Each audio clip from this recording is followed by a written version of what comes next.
Hello दोस्तों, मेरे channel में आपका पुनः स्वागत है। आशा है सभी अच्छे होंगे। कृपया मेरे चैनल को लाइक, शेयर और सब्सक्राइब करें और आगे की अपडेट के लिए बेल आइकन दबाएं। आईएसएस अंतर्राष्ट्रीय अंतरिक्ष स्टेशन मॉड्यूल लीक। रूसी हार्डवेयर चुनौती के बीच नासा ने क्रू सुरक्षा का आश्वासन दिया। हाल ही में नासा ने खुलासा किया कि अंतर्राष्ट्रीय अंतरिक्ष स्टेशन आईएसएस में एक रूसी मॉड्यूल से हवा का रिसाव हो रहा है। संबंधित विकास के बावजूद नासा ने आश्वासन दिया है कि इससे चालक दल की सुरक्षा या वाहन संचालन के लिए तत्काल कोई खतरा नहीं है। रूसी मॉड्यूल के पिछले सिरे पर स्थित रिसाव की लंबाई लगभग 3 फीट है। नासा के आईएसएस कार्यक्रम प्रबंधक जोएल मेंटलबानो ने जोर देकर कहा कि वे इस मुद्दे के समाधान के लिए अपने रूसी समकक्षों के साथ सहयोग कर रहे हैं। रिसाव की मात्रा में वृद्धि 14 फरवरी को आईएसएस के लिए प्रोग्रेस पुनः आपूर्ति पोत के प्रक्षेपण से लगभग एक सप्ताह पहले शुरू हुई थी। यह घटना अपनी तरह की पहली घटना नहीं है, क्योंकि रूसी सेवा मॉड्यूल के उसी हिस्से में इसी तरह के रिसाव के कारण मरम्मत की आवश्यकता हुई है। अतीत हाल के दिनों में रूसी हार्डवेयर मुद्दों ने आईएसएस को परेशान कर दिया है। दिसंबर 2022 में एक सोयुज अम्यस 22 अंतरिक्ष यान ने एक निर्धारित रूसी स्पेसवॉक से ठीक पहले एक नाटकीय शीतलक निकास घटना का अनुभव किया। इस घटना के कारण स्पेसवॉक रद्द कर दिया गया और रूसी अंतरिक्ष एजेंसी को विश्लेषण के लिए लीक हुए अंतरिक्ष यान को पृथ्वी पर वापस लाने के लिए एक खाली प्रतिस्थापन सोयुज MS-23 भेजने के लिए प्रेरित किया गया। परिणामस्वरूप प्रतिस्थापन अंतरिक्ष यान भेजने में देरी के कारण 3 अंतरिक्ष यात्रियों को आईएसएस पर अपना प्रवास 6 से 12 महीने तक बढ़ाना पड़ा। नासा के अंतरिक्ष यात्री फ्रैंक रूबियो ने आईएसएस पर 371 दिन बिताए और सबसे लंबे समय तक लगातार अंतरिक्ष उड़ान का नया अमेरिकी रिकॉर्ड बनाया। फरवरी 2023 में एक अन्य रूसी कार्गो अंतरिक्ष यान प्रोग्रेस 82 को अंतरिक्ष स्टेशन पर डॉक करते समय अमोनिया रिसाव का अनुभव हुआ। 7 महीने बाद रूसी नौका बहुउद्देशीय प्रयोगशाला मॉड्यूल में एक ऐसी ही घटना घटी। विशेषज्ञों का सुझाव है कि यूक्रेन के साथ रूस के संघर्ष ने रूस और उसके अंतर्राष्ट्रीय भागीदारों के बीच अंतरिक्ष में सहयोग को तनावपूर्ण बना दिया है। आक्रमण के बाद रूस ने पृथ्वी की निचली कक्षा में अपना स्वयं का अंतरिक्ष स्टेशन विकसित करने और अंततः 2028 के बाद आईएसएस से हटने का इरादा व्यक्त किया। इन चुनौतियों के बावजूद नासा आईएसएस की सुरक्षा और कार्यक्षमता सुनिश्चित करने के लिए प्रतिबद्ध है। चल रहे रिसाव को संबोधित करने और स्टेशन पर चालक दल और संचालन के लिए किसी भी संभावित जोखिम को कम करने के प्रयास चल रहे हैं। अगला अपडेट है, जल जगत खगोलविदों ने युवा तारे के चारों ओर जल वाष्प के महासागरों की खोज की। एक अभूतपूर्व रहस्योद्घाटन में वैज्ञानिकों ने एक नवजात तारे के चारों ओर घूमती धूल की डिस्क के भीतर भारी मात्रा में जल वाष्प का पता लगाया है। Space.com द्वारा रिपोर्ट की गई यह खोज इंगित करती है कि नवोदित तारे में पृथ्वी के महासागरों को 3 गुना तक संतृप्त करने के लिए पर्याप्त पानी है। यह खोज खगोलविदों की हमारे ग्रह से परे जीवन की खोज पर गहरा प्रभाव डालती है। गैस और धूल के भीतर वाष्प के रूप में पाया जाने वाला पानी वृषभ तारामंडल में लगभग 450 प्रकाश वर्ष दूर स्थित सूर्य जैसे तारे एचएल टॉरी की परिक्रमा करता है। अटाकामा लार्ज मिलीमीटर सब मिलीमीटर एरे एलएमए का उपयोग करते हुए शोधकर्ता जल वाष्प की उपस्थिति को इंगित करने में सक्षम थे, एक उपलब्धि जिसने मिलान विश्वविद्यालय के एक खगोलशास्त्री प्रमुख अन्वेषक स्टेफानो फैचिनी को आश्चर्यचकित कर दिया। फैचिनी ने एक बयान में कहा, मैंने कभी नहीं सोचा था कि हम उसी क्षेत्र में जल वाष्प के महासागरों की छवि ले सकते हैं जहां एक ग्रह बनने की संभावना है। हमारे परिणाम इस बात पर प्रकाश डालते हैं कि पानी की उपस्थिति किसी ग्रह प्रणाली के विकास को कैसे आकार दे सकती है। लगभग 4.5 अरब साल पहले हमारे अपने सौर मंडल में इसकी भूमिका के समान पृथ्वी के पानी की उत्पत्ति ने वैज्ञानिकों को लंबे समय से उलझन में डाल दिया है, जिसमें धूमकेतु और क्षुद्रग्रहों से लेकर पृथ्वी के निर्माण में निहित पानी तक के स्रोत बताए गए हैं। यह खोज एच.एल. टॉरी द्वारा पानी के अधिग्रहण के बारे में अंतर्दृष्टि प्रदान करती है। एक ऐसा तारा जो 10 लाख वर्ष से भी कम पुराना माना जाता है, जो एक चौड़ी, ठंडी और स्थिर डिस्क से घिरा हुआ है, जैसा कि साइंस अलर्ट में बताया गया है। एच.एल. टॉरी वृषभ आणविक बादल के भीतर रहता है, जो पृथ्वी के सबसे बड़े और निकटतम तारा निर्माण क्षेत्रों में से एक है। एएलएमआई की उल्लेखनीय संवेदनशीलता ने खगोलविदों को एच.एल. टॉरी डिस्क के विभिन्न क्षेत्रों में पानी के वितरण को समझने में सक्षम बनाया। ऐसे नवजात तारा प्रणालियों में जल वाष्प की व्यापकता और वितरण को समझने से ग्रहों के निर्माण और हमारे सौर मंडल से परे रहने योग्य वातावरण की क्षमता के बारे में हमारी समझ गहरी हो जाती है। यह मील का पत्थर खगोलीय घटनाओं और जीवन के लिए आवश्यक मूलभूत तत्वों के बीच जटिल अंतर्संबंध को रेखांकित करता है, जैसा कि हम जानते हैं। जैसे जैसे वैज्ञानिक ब्रह्मांड के रहस्यों की जांच करना जारी रखते हैं, प्रत्येक नया रहस्योद्घाटन हमें ब्रह्मांड की रहस्यमयी गुत्थियों को सुलझाने और पृथ्वी से परे जीवन का सामना करने की आकर्षक संभावना के करीब लाता है। हमारा समाचार अपडेट है।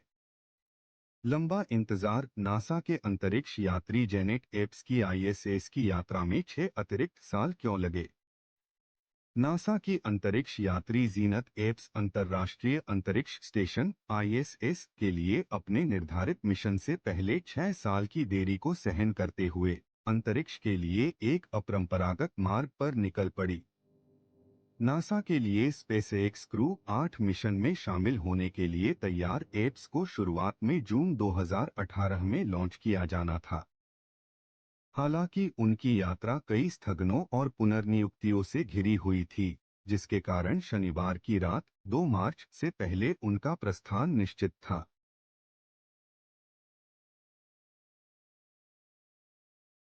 25 जनवरी को ह्यूस्टन में नासा के जॉनसन स्पेस सेंटर में आयोजित एक लाइव स्ट्रीम प्रेस कॉन्फ्रेंस के दौरान 53 साल की एप्स ने अंततः अंतरिक्ष में उड़ान भरने के लिए अपना अटूट विश्वास व्यक्त किया। लंबे इंतजार के बावजूद एप्स दृढ़ रही। उसकी लचीलेपन का श्रेय कठोर प्रशिक्षण को दिया गया, जिसने उसे वर्षों तक व्यस्त रखा।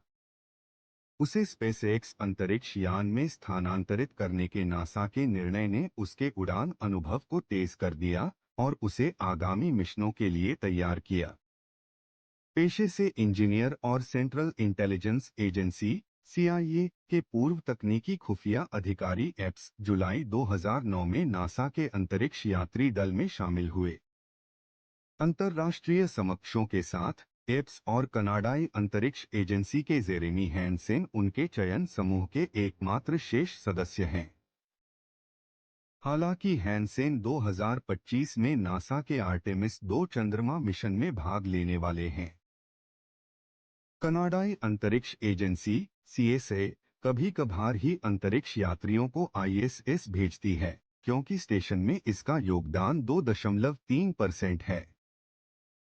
इसके विपरीत नासा एक प्राथमिक भागीदार के रूप में एक अन्य प्रमुख योगदानकर्ता रूस के साथ सीटों और उड़ान के अवसरों तक नियमित पहुंच का आनंद लेता है। एप्स को शुरुआत में जून 2018 में सोयुज MS-09 अंतरिक्ष यान पर निर्धारित अभियान 56 और 57 के लिए उड़ान असाइनमेंट मिला। हालांकि जनवरी 2018 में नासा ने उन्हें मिशन से हटाने की घोषणा की। उनके प्रतिस्थापन के रूप में सेरेना ऑनो चांसलर को नामित किया गया। एजेंसी ने 11वें घंटे के बदलाव के लिए विभिन्न अज्ञात कारकों का हवाला दिया। कार्मिक मामलों की संवेदनशील प्रकृति के कारण अधिक विस्तार से इनकार कर दिया। असफलता के बावजूद एप्स अंतरिक्ष अन्वेषण और वैज्ञानिक उन्नति के प्रति अपनी अटूट प्रतिबद्धता से प्रेरित होकर डटी रहीं। एप्स की यात्रा अंतरिक्ष अन्वेषण की खोज में निहित लचीलेपन और दृढ़ संकल्प का उदाहरण देती है। उनकी कहानी अंतरिक्ष यात्री प्रशिक्षण और मिशन असाइनमेंट में निहित चुनौतियों और अनिश्चितताओं को रेखांकित करती है, अंतरिक्ष यात्रा की जटिलताओं को नेविगेट करने के लिए आवश्यक दृढ़ता पर प्रकाश डालती है।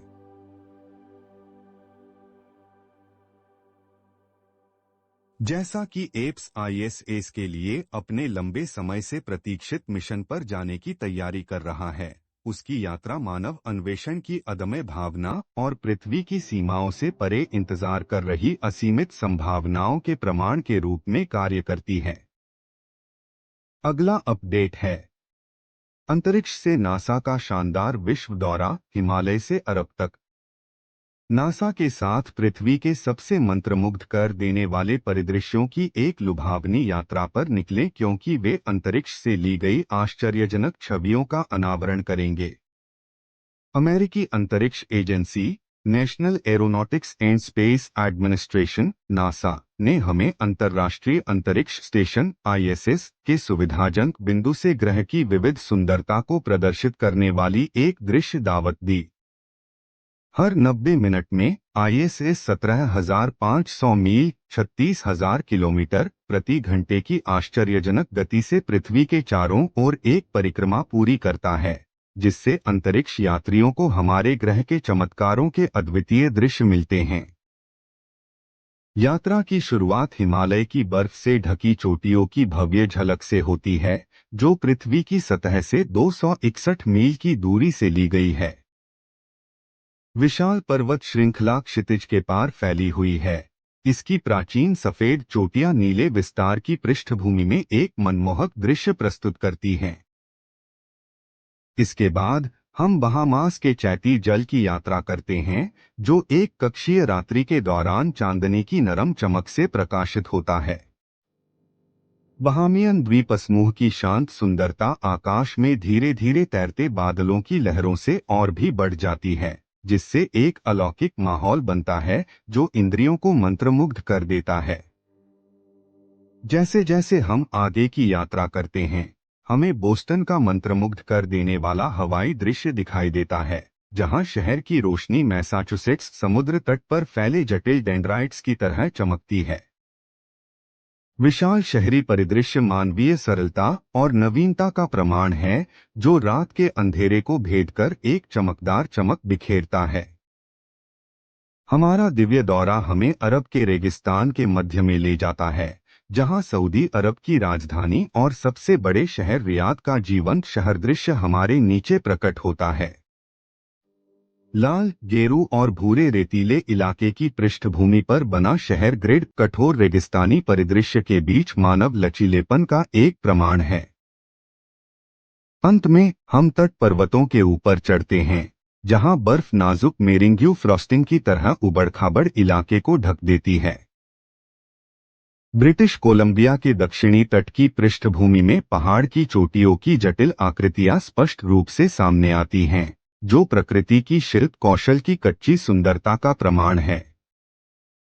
ये लुभावनी छवियां हमें हमारे ग्रह की विस्मयकारी सुंदरता और विविधता की याद दिलाती हैं, जो हमारी दुनिया को परिभाषित करने वाले परिदृश्यों की जटिल टेपेस्ट्री की एक झलक पेश करती हैं। नासा के अंतरिक्ष अन्वेषण प्रयासों के माध्यम से हमें पृथ्वी के प्राकृतिक चमत्कारों की महिमा और आश्चर्य के लिए एक नई सराहना मिली है। जैसे जैसे हम ब्रह्मांड का पता लगाना और ब्रह्मांड के रहस्यों को सुलझाना जारी रखते हैं, आइए हम उस अनमोल रत्न को संजोएं और उसकी रक्षा करें जो कि हमारा ग्रह पृथ्वी है। आइए हम सब मिलकर खोज और अन्वेषण की यात्रा पर निकलें, जो सितारों से परे हमारा इंतजार कर रहे असीमित आश्चर्यों से प्रेरित है। Thanks for watching. Please like, share and subscribe.